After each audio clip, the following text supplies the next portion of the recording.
விருச்சிக ராசிக்காரர்களுக்கு இந்த குரு பெயர்ச்சி எப்படி இருக்கும் அப்படின்னு பார்த்தீங்கன்னா, இது 8ஆம் இடத்திற்கு போகக்கூடிய ஒரு ஸ்தானம். ஸோ அஷ்டமத்தில் 8ல் வந்து குரு செல்லக்கூடிய இந்த காலகட்டத்தில் ரொம்பவும் எச்சரிக்கையாக இருக்க வேண்டும். ஸோ விருச்சிக ராசிக்காரர்களுக்கு குரு பகவானால் மட்டும் எச்சரிக்கையாக இருக்கணுங்கிறது இல்லை, ராகு கேத்து பெயர்ச்சியுமே இவர்களுக்கு எச்சரிக்கையாக இருக்கக்கூடியது தான்.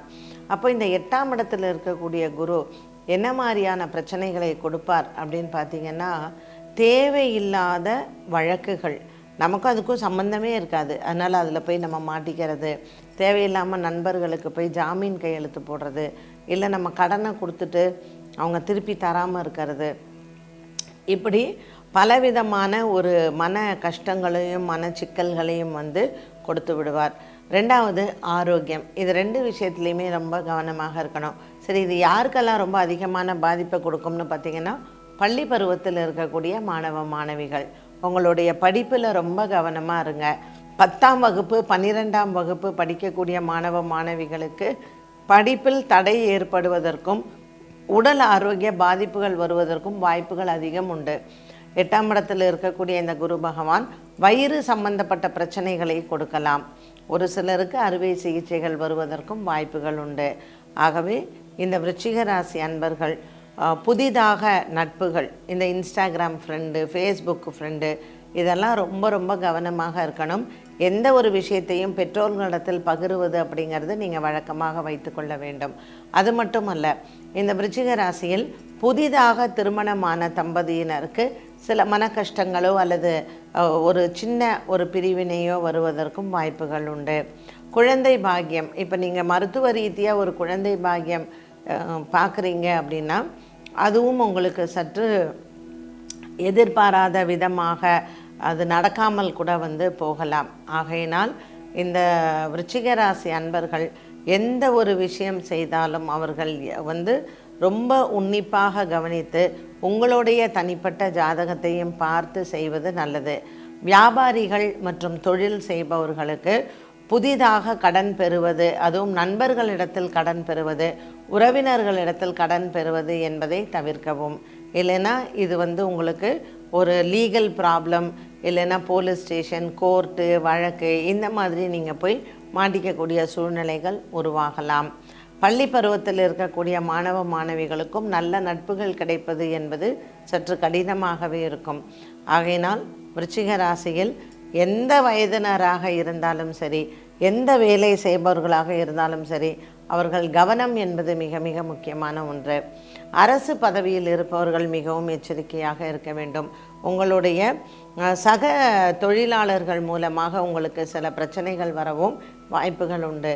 ஸோ அரசாங்கம், அரசியல் சம்பந்தப்பட்டது, அரசில் வந்து பெரிய பதவி வகிப்பது, இது எல்லாமே நீங்கள் எச்சரிக்கையுடன் இருக்க வேண்டிய ஒரு காலகட்டம். இந்த விருச்சிக ராசி நேயர்களுக்கு பல மாதங்களாக இருந்து வந்த உறவுகளிடத்தில் பகை வருவதற்கோ இல்லை ஒரு மனசில் முறிவு வருவதற்கோ வாய்ப்புகள் உண்டு. ஆகையினால் எவரிடத்திலையுமே நம்ம வாக்குவாதங்கள் இல்லாமல் பார்த்து கொள்ளலாம். புதிதாக திருமணமான தம்பதியினருக்கு இடையிலேயும் சில மனஸ்தாபங்கள் வரலாம். அவர்களினுடைய குடும்பத்தாரிடையே மனஸ்தாபங்கள் வருவதற்கும் வாய்ப்புகள் உண்டு. ஆகையினால் விருச்சிக ராசி நேயர்கள் எல்லா விஷயத்திலையுமே புதிய வேலை இப்பொழுது தேடிக்கொள்ள வேண்டாம். வேலையில் இருக்கக்கூடிய கஷ்டங்களை நாம் அந்த பொறுப்புகளையும் சுமந்து கொண்டு இந்த 1 வருட காலம் நம்ம இருக்க வேண்டும். இடையில் நமக்கு இருக்கக்கூடிய இந்த 2 மாத காலம் வந்து குரு பகவான் வந்து பாக்கியத்திற்கு செல்லக்கூடிய இந்த காலகட்டம் கடகராசியில் வரக்கூடியதில் விருச்சிக ராசி நேயர்களுக்கு ஒரு நல்ல காலமாக அமையும். அதனால் விருச்சிக ராசி நேயர்களை பொறுத்த வரைக்கும் குரு பகவான் கடகராசிக்கு வரக்கூடிய காலகட்டத்தில் நல்ல ஒரு மன நிம்மதியும் சந்தோஷமும் அவர்களுக்கு அந்த காலகட்டத்தில் இருக்கும்.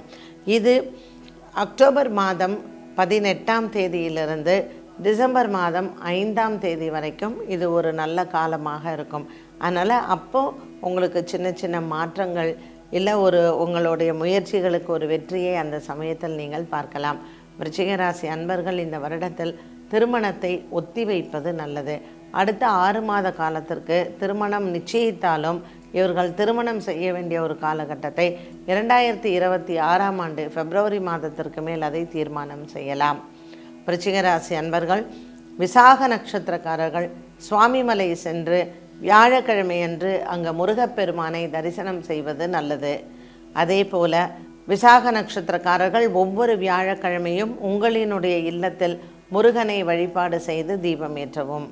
அனுஷம் நட்சத்திரக்காரர்கள் வியாழக்கிழமை தோறும் இவர்கள் ஸ்ரீ ராகவேந்திரர் சுவாமியை தரிசனம் செய்து வியாழக்கிழமைகளில் ஒரு 11 நபருக்கு அன்னதானம் செய்வது சிறப்பு. கேட்டை நட்சத்திரக்காரர்கள் விநாயக பெருமானை வியாழக்கிழமை தோறும் வணங்குவதும் அரச மரத்துக்கடியில் இருக்கக்கூடிய விநாயகரை தினமும் 11 முறை வலம் வருவதும் இந்த குரு பெயர்ச்சியில் இவர்கள் செய்ய வேண்டிய பரிகாரமாகும்.